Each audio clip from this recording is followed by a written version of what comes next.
എൻ്റെ ഒരു സുഹൃത്തുണ്ട്. അദ്ദേഹം മംഗലാപുരത്തിലുള്ള ആളാണ്. അദ്ദേഹത്തിൻ്റെ പേര് അബ്ബാസ് എന്നാണ്. എന്നാക്കിയിട്ട് ഒരു 10 വയസ്സ് മുതിർന്നതാണ്. അങ്ങനെ ഇദ്ദേഹത്തിന് റിയലായിട്ടൊരു എക്സ്പീരിയൻസ് എന്നോട് ഷെയർ ചെയ്തിട്ടുണ്ടായിരുന്നു. എന്ന് വെച്ചാൽ ഇദ്ദേഹത്തിൻ്റെ ഒരു സ്ഥലമുണ്ട്, ഒരു ബ്രാഹ്മണന്മാർ ഒരു ഗിഫ്റ്റ് കൊടുത്തൊരു സ്ഥലമാണ്. ഒരു പാറകളൊക്കെയുള്ളൊരു കുറച്ച് ഉയരമുള്ളൊരു സ്ഥലം.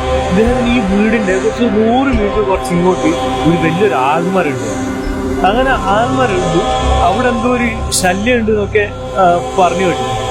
അങ്ങനെ ഇദ്ദേഹം ഉണ്ടല്ലോ ഒരു ദിവസം എന്തോ ഒരു ഡ്യൂട്ടിയെല്ലാം കഴിഞ്ഞ് ലേറ്റായി പോയി വരുന്നത്. 12 മണിക്ക് ശേഷമാണ് ഇദ്ദേഹം വന്നത്.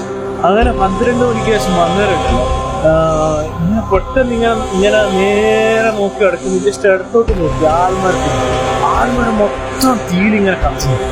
ഈ കത്തുന്ന വണ്ടിയുണ്ട് ആൾക്ക് വല്ലാത്തൊരു പേടിയായിട്ട് പറഞ്ഞ് വീട്ടിലേക്ക് ഒറ്റ ഓട്ടം ഓടി. വീട്ടിൽ ഒറ്റ ഓടിയിട്ടും വന്നവർ തന്നെ തിരിച്ചെത്തുന്നു. ഒരു കുറേ പ്രാവശ്യം ഓടി. ലാസ്റ്റ് ഇദ്ദേഹത്തിന് ഒന്നും മനസ്സിലായില്ല, കഥപ്പി ലാസ്റ്റ് പേടിച്ച് ഇന്നലെ മനസ്സിൽ ആരോ ഒരാൾ പറഞ്ഞത് ഓർമ്മ വന്നു. എന്നുവെച്ചാൽ ഈ വട്ടത്തിൽ ഇങ്ങനെ മൂത്രവെച്ചിട്ട് ആ മൂത്രത്തിൽ നടുവിൽ ഇങ്ങനെ ഇരുന്ന് കഴിഞ്ഞാൽ ഈ ഒരു ശല്യം ഉണ്ടാവില്ല. അങ്ങനെ ഈ ഒരു വട്ടത്തിൽ മൂത്രവെച്ച് എന്നിട്ട് അതിൻ്റെ ഉള്ളിൽ ഇങ്ങനെ ഇരുന്നു.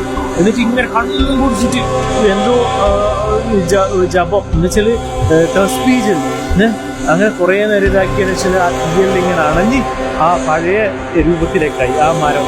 എന്നിട്ട് അതായതും അദ്ദേഹം ജീവനും കൊണ്ട് ആ വീട്ടിലേക്ക് ഓടി നേരെ ഒറ്റ കടത്തം തന്നെ.